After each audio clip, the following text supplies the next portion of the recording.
Hey, what's going on, guys? OJ back here with another video, and today we're going to be talking about South Korean fighters. As someone who's from South Korea, it's great to see that a lot of fighters from South Korea are having a lot of success here in the UFC right now. I want to be able to promote a lot of these South Korean fighters because, God forbid, the UFC does. And I feel like there's a couple of names here that can be potentially good, possibly ranked contenders in the future. So I'm gonna give my unbiased assessment on every one of these fighters and just give my reasonings as to why I rate them as such. So without wasting any more time, let's jump right into the video. All right, first on the list, we got Jung Young Park, aka the Iron Turtle. I think he's a very solid fighter in the middleweight division. Very crisp jab, and his grappling's fun to watch. There is some concerns. I don't think he's ranked contender yet because I don't see him putting together like a 4 or 5 fight win streak in the unranked sections of the middleweight division. Like I can see him having a lot of trouble with like power punchers like Joe Pyfer or like Gregory Rodriguez. Hell, he got knocked out by Gregory Rodriguez. I think if Jung Young Park, if you give him the right matchups, he can be a ranked contender. Like I can honestly see him beating like Vittori at this point, but Jung Young Park, I don't know, like, he can get knocked out. His chin is kind of dodgy, and he doesn't move his head very well, and he can get out grappled like what happened in Andre Muniz. I know Jung Young Park should have won that fight based on, like, him actually beating the fuck out of Andre Muniz, but, Andre Muniz was getting better of the jiu-jitsu transition, so it's not like Jung Young Park's beating everyone on the ground. So I still think Jung Young Park's very solid. I think if he can get like 2, 3 more wins, he can become a ranked contender, but it's tough to say. He's kind of old now. He's like 35 years old. I do believe in him, but I do admit that it's going to be hard, and I can see him losing certain matchups. But regardless, I think Jung Park, there's a reason why the fans love him. He's very fun to watch. He does a very good traditional Korean dance whenever he wins his fights. So I'm going to say that Jung Park, I don't know if he's going to be ranked contender yet, but he's a very solid fighter overall. All right, now moving on, we got Sok Hyun Ko. I think he can become a rank contender. Like his win over Oban Elliott was super impressive in my opinion. Like outside of the welterweight rankings, there aren't that many good prospects outside of Oban Elliott. And Sok Hyun Ko proceeded to ragdoll Oban Elliott for 3 straight rounds. I think if you give him like one more fight, and then give him like a ranked opponent, I'm very confident that he can get into the rankings because a lot of the guys in the rankings right now are like leaving, right? Like Stephen Wonderboy Thompson, uh, Gilbert Burns. Who else would be there? Kevin Holland, Vicente Luque. Like you give him certain matchups, and he will be able to win the fights. I'm sorry, my throat's kind of sore, but I think he's gonna have a lot of trouble once he gets to like the top 10 of the division because he's very small for the welterweight division. Like I've noticed this in this fight with Oban Elliott. Like Sekyung Ko is very small compared to Oban Elliott, and Oban Elliott, he's not small, but he's not exactly a big welterweight. And Oban Elliott was size mocking him. Now that didn't matter necessarily, but there's a lot of welterweights within the top that are much bigger than Oban Elliott, and I can see Sukyanko having a lot of trouble if he can't get his offensive takedowns going because they can just pick him apart on the feet. I still think he can get into the rankings. It's a matter of will he be able to develop a submission game or will he be able to improve his striking? Because I don't really see him outstriking the top contenders, and I don't really see him like ragdolling the top contenders. Like, yes, he has good wrestling and he can take them down and just hold dominant positions and occasionally throw some ground and pound. But a lot of welterweights are very good at like getting back up to their feet. Like Kamar Usman was a champion for a long time, and a lot of welterweights were able to develop like just skills to get back up to the feet as a result. So I think Sok Hyun Ko, he needs to develop some skills in order to become a title contender, but I think he's very good and he can become a ranked contender if you give him the right matchups because his win over Oban Elliott, again, super impressive. Not many prospects that can beat Oban Elliott in the welterweight division. All right, now we're moving on. We got the Korean Conor McGregor in Ju Sang Yu. I think he's a solid fighter. Now, based on what we've seen, he's very crisp on the feet. The only thing I'm concerned about is his level of opposition. Like he beat Jekka Sergi is complete trash. So I'm gonna need to see some more fights before I say he's like ranked contender status.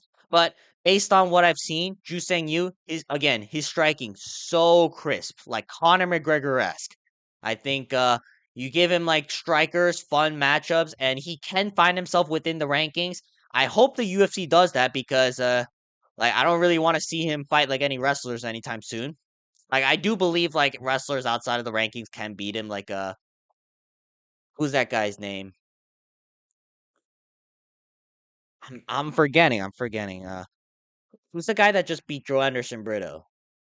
Oh, Pat Sabatini. Like I think a Pat Sabatini might be able to deal with Ju Sang Yu or someone like a Pat Sabatini. So UFC, please just give him fun strikers and hopefully Ju Sang Yu can find himself within the rankings very soon. All right, now moving on, we got Du Ho Choi. I think he can become a ranked contender. The UFC is not really going to bother giving this guy any matchups for some reason. Like, Du Ho Choi is so good. Like, you got to watch his fight with Nate Landwehr. Like, nobody really makes Nate Landwehr look like a complete scrub. And Du Ho Choi proceeded to toy with Nate Landwehr for 3 straight rounds. Round one, he was piecing him up on the feet. Round two, he was about to get taken down, but he was able to reverse position every time. And then round three, he started showing off his judo and submission game and just held Nate Landwehr in crucifix. Like, who holds Nate Landwehr in a crucifix? I think Duo Choi. The only thing that's concerning me is the fact that he's 33 years old. So the UFC is not going to be entitled to really promote this guy. And it's not. He has a very dodgy chin. Like, we've seen that in his past fights, and that was when he was like 26 and 27. I think Duo Choi can get back into the rankings. You give him the right matchups, and I think he can get into the top 10. I do believe he's going to struggle once he gets there, though. There's a lot of guys like Aljamain Sterling, Arnold Allen. Uh, who else? Like, I think he beats a Brian Ortega, or like, who else would be there? Who else is in the featherweight division? But either way, like, I think Duo Choi, you give him the right matchups, like give him a Dan Ige, and I think he can get into the rankings. I think Duo Choi easily beats Dan Ige. I don't know if that's a hot take, but I think Duo Choi is very capable of that, and that's why I think he's ranked contender status. Now moving on, we got Chang Ho Lee. Now Chang Ho Lee, based on what I've seen with his fight with Cortavius Romeus, I think he's very solid. The only thing that's concerning me again is his level of opposition. There's a long like gap between Cortavius Romeus and someone who's just outside of the rankings, like a Houndy Barcelos. Will Chango Lee be able to implement his game against a Houndy Barcelos? You know, Houndy Barcelos, like AB Grant, these guys are pretty good. I think Chango Lee, he fights like Marab, but, like, he has actual finishing potential, and he's, like, beating the crap out of you. It's tough to say if he can implement that, though, in the highest level because, again, Marab has alien-like cardio, and although Chango Lee, he's looked very solid, it's not like he has Marab levels of cardio. If he does, then I call him a champion right away, but I don't know if he does. So I'm gonna say that he is a solid fighter. I'm just gonna need to see more fights out of him before I say he's, like, a ranked contender or anything like that. I do think he has a lot of talent though. Just like again, watch his fight with Cortavius Romeus, and you'll see what I mean. Like he fights like Marab, except he can actually maul you. All right, now moving on, we got Dong Hun Choi. Dong Hun Choi is pretty good, but he's not really fought in the UFC. Like he fought in UFC Macau, like as the Road to UFC final against like some Indian dude. I'm gonna be honest, I don't really rate the Indian dude. He did knock him out in the first round with like a vicious left hook. So there's that. I think I need to see him fight someone within the UFC first before I say he's like a solid fighter or like a ranked contender. I think Dong Hun Choi, based on what I've seen, he is good, but I think he's fighting competition worse than Jeka Sergi. And if you're fighting competition worse than Jeka Sergi, I don't know what to tell you. But I'm gonna say that he can become a solid fighter. Maybe a ranked contender. I don't really see it right now though. Again, he's just coming off the road to UFC. So I'm gonna need to see him fight very soon in order to give accurate assessment. But based on what I've seen, his skills are nice. It's just like, is he gonna be able to implement that against UFC level competition? All right, moving on, we got Su Young Yu. Like, I think he can be good. The thing is, he fought AJ Cunningham.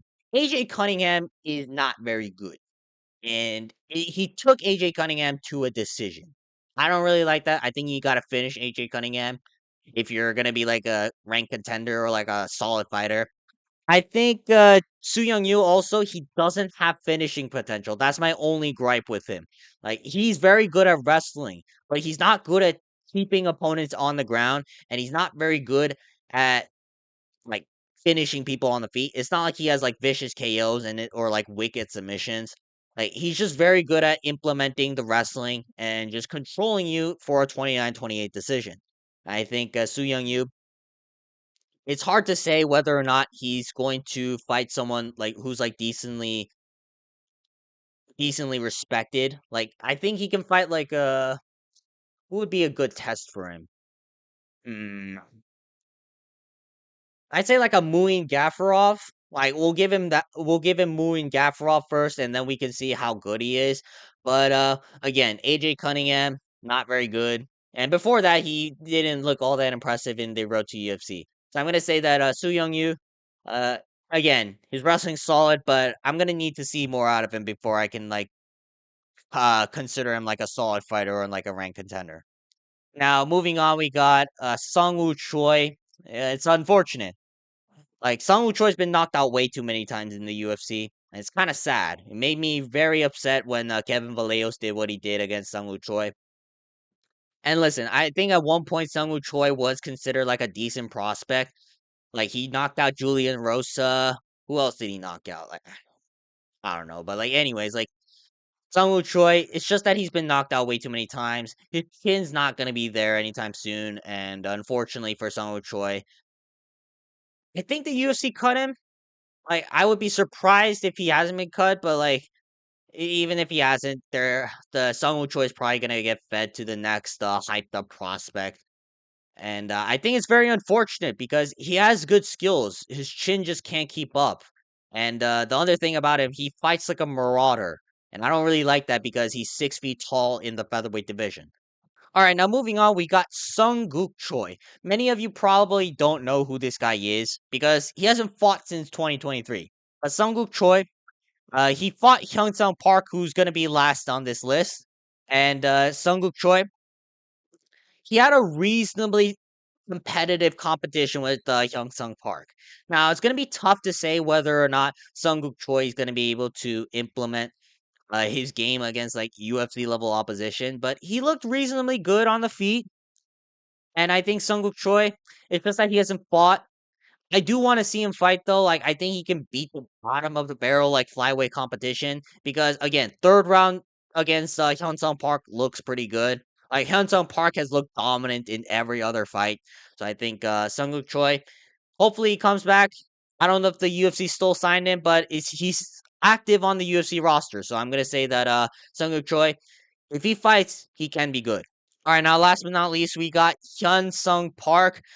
I think he has the most potential out of everybody on this list. Like, Hyun Sung Park has been able to consistently dominate everybody went up against. I know it's not the best levels of competition. Like, he fought Carlos Hernandez, he fought Shannon Ross and Sunguk Choi, but like Sunguk Choi, I think he's looked good based on that fight. And based on what we've seen, his grappling is very good. Like, he submitted Carlos Hernandez. Tatsuro Taira couldn't even submit Carlos Hernandez.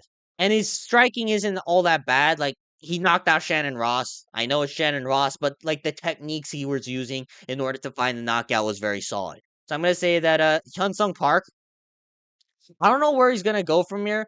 Like, I do think the UFC should give him a jump up in competition. Like, maybe someone just outside the rankings, like who would be outside the rankings? Like Rafa Estevam. Yeah, like I think a Rafa Estevam or like Jafel Filho. I think those guys are perfect for Hyunsun Park to show his actual skills because so far he's been looking dominant in almost every single fight. And I think Hyunsun Park, again, out of everyone here, he's the youngest and he has the most well-rounded game. Like he has very good submissions and his striking is pretty good as well. He can set up his strikes in order for the submissions to happen. And I think Hyunsun Park has a very deep tool bag. Plus, you got to consider this is flyweight. Flyweight is a very shallow division. So it's not hard to get into the rankings. It's just a matter of how good are you compared to like the top 10 or 5. I think Hyunsun Park is very capable. I think bare minimum top 10, maybe top 5. Hopefully, I can see him as a title contender. But yeah, out of everyone here, I think he has the most potential. All right, that's going to be for today's video. I hope you guys are a little bit more excited about South Korean fighters in the future. A lot of these guys are on the come up, so I might be wrong on where I place them. They might become top 5 contenders or maybe title challengers. Who knows? But I believe a lot of these guys have potential, and it's great to see that as someone who is from South Korea. But with that being said, make sure to like and subscribe. List any video ideas you guys have in the comments down below because I was saving this one in case I had no videos for today.